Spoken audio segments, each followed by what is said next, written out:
Starting at number 10, I want to talk about Parasite Eve. This game was released in North America on September 9th, 1998. Little me was in, 7th grade? And you know what? Parasite Eve is unique because it combines survival horror atmosphere with RPG progression. It had real-time movement inside of an active battle system. So the story is kind of strange. You play as an NYPD officer, Aya Bria, I believe her name was. She's mutated. She has a mutated mitochondria, and it starts turning New York into this absolute biological Silent Hill horror nightmare. It's a short game. It's very cinematic. At the time, there was really nothing like it. It was like a horror-based, turn-based RPG. The weapon customization can be a little bit clunky. The adult cast, it was grotesque. There was transformations. The soundtrack was good. I remember being absolutely terrified when I was young playing this game, but I think Parasite Eve deserves to be on this list, and it's probably a game that most of you have not played. It's basically a playable late-night horror movie. Number 9, we have Valkyrie Profile. This is more of a popular game. It was released in North America on August 29th in 2000, one of the later games for the PS1, and it casts you as Lenneth, and you're a Valkyrie, and you're gathering the souls of fallen warriors before the end of the world, basically. Exploration plays like a side-scroller, kind of, and the combat, you assign each party member's different controller buttons. It allows you to build elaborate, crazy attack combinations. It was also pretty unusual. The structure was a little strange. It has multiple different endings, too, and the best ending is nearly impossible to discover naturally. Fans over the years have figured it out, and that's exactly why it stands out. I feel like there's very few JRPGs that feel this experimental and genuinely mythic legendary games, but Valkyrie Profile is number 9 because it is not my personal favorite. Coming in at number 8, we have Grandia. Some of you might have heard of this. This was released on PlayStation in North America on October 26, 1999. It's a very colorful adventure RPG. It has one of the best turn-based battle systems, I feel like, of the whole generation. Every action appears on a shared timeline, so it allows you to interrupt enemies, delay attacks, control the rhythm of the insane combat. It's a really great game, but what really sells it for me is its sense of adventure. It feels very optimistic, it's not too childish, and the characters genuinely feel like friends discovering a much larger legend world together. It's definitely a JRPG comfort food done exceptionally well and deserves to be on this list. If you've not checked out Grandia, you need to do so. Number 7, we do have more of a well-known one. This is Vagrant Story. It was released in North America on May 15th in 2000. This is a very dark dungeon crawling RPG. It's built around real-time positioning. You can target different body parts, weapons, affinities, and it has an absurdly deep, amazing crafting system. It's probably one of the best crafting systems in this era of game. And you play as an elite agent, Ashley Riot. You're investigating the cursed city of Leamonde. I never knew how to say that. The mechanics definitely have a learning curve. I feel like they're very dense. Don't be turned off though. The game explains almost none of them though properly, so that's kind of ridiculous too. But once it clicks, Vagrant Story becomes one of the deepest, darkest, and most technically impressive experiences easily on the PS1. Coming in at number 6 is a game you probably have not played, and that is Dragon Seeds. Now, this was released in North America on September 30th, 1998. Oh, and I could remember renting this as a little boy from Blockbuster Games. Now, this game is pretty unique because Dragon Seeds let you could raise and train combat dragons, and then you send them into a one-on-one battle in a gladiator-like arena. So picture this, you are a dragon tamer, you hatch dragons from eggs, and you fight them. You could even use data from other PlayStation games, which was influenced kind of by the game Monster Rancher. Basically, you put in data of other games, and it could create a dragon from that. And the actual RPG adventure is pretty limited. Its combat's kind of repetitive, but I really like this game. You basically raise dragons, you can breed them, you can combine them. It's almost pre-Pokemon, pre-Monster Hunter, and then you battle them. It's very less Final Fantasy and more of an experimental monster breeder simulator. But if you're into those, this definitely is an oddball that you should check out for the PS1. Number 5 is a big game. I know you might have heard of it. That is Xenogears. It was released in North America on October 20th, 1998. Now, this game is pretty amazing. It mixes traditional RPG exploration, martial arts, combos, combat. The battles are fought inside giant humanoid machines called gears. It's basically a game like Gundam, to be honest. You're in mech suits. The real reason to play it, though, is the story. The story is absolutely amazing. It has a massive collision of psychology, religion, philosophy, politics, deeply traumatized, damaged characters. And there's 2 discs on this one, and the second disc is infamously unfinished, and the pacing can be a disaster. But don't let that make you struggle, honestly. It's probably one of the best games of all time. I wish they would make a remake, honestly. So that's number 5, Xenogears. Here's where things get a little bit mysterious. Number 4, we have another one of my personal favorites. This is Monster Seed. This game was released in North America on April April 5th, 1999. Monster Seed is another monster raising RPG where you hatch creatures from seeds that you collect out in the wild, you train them, and you command them across a tactics-like grid-based battlefield. This game is absolutely amazing and memorable. Think Pokemon mixed with more lightweight strategy like a Final Fantasy Tactics, but you can breed, hatch these monsters, and it has a very in-depth hatching system. You can control everything from the temperature of the eggs and what potions you give it. Monster Seeds definitely feels like you're discovering a game that almost nobody ever remembers. I don't think I've ever met anyone else that's ever played this game, but for me it is number 4 on my list. Number 3 is definitely a banger if you're a fan of JRPGs, but I'm going to tell you that most people have never heard of this game, let alone played it, and that is The Legend of Dragoon. I wish they would do a remake of this game so bad. It was released in North America on June 14th, 2000. This was a Sony's massive 4-disc JRPG. It was cinematic and it was epic. It has turn-based style combat like you'd expect, but one of the craziest additions was that you could do time-based attacks, kind of like Guitar Hero. So as you're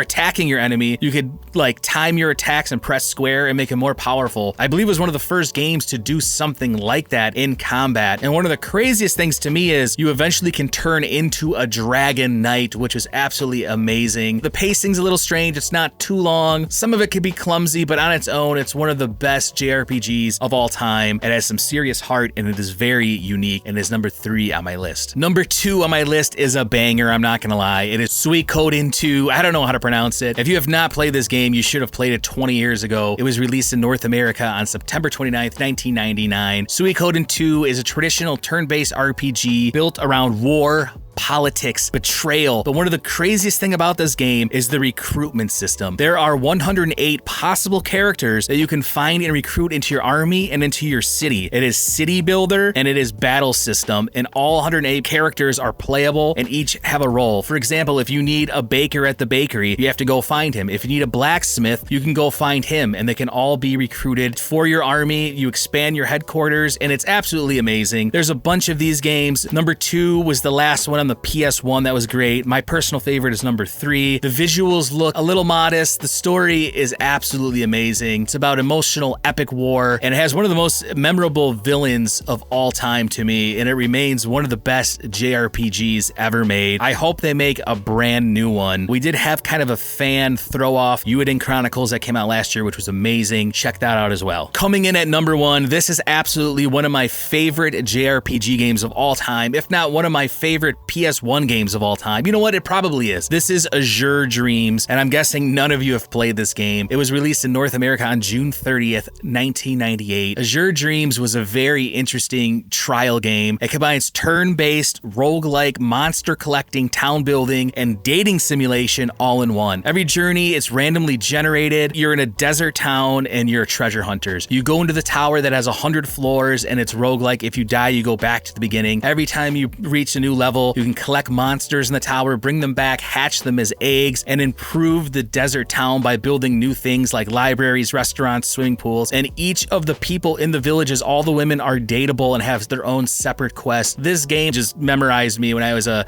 11-year-old boy. It's a little bit repetitive and it's definitely hard and brutal, but it's one of the most bizarre combinations of systems that any game could possibly have, and it's one of the most addictive and overlooked JRPGs of all time, I'm gonna say, and I really wish it would get a proper remake. So those are my 10 PlayStation JRPGs worth digging into and checking out. So comment down below what PS1 JRPG you would have had in yours. I know that I did name some bangers in there, but I try to keep the list a little more obscure. This is FrameBreaker. Thank you and good day.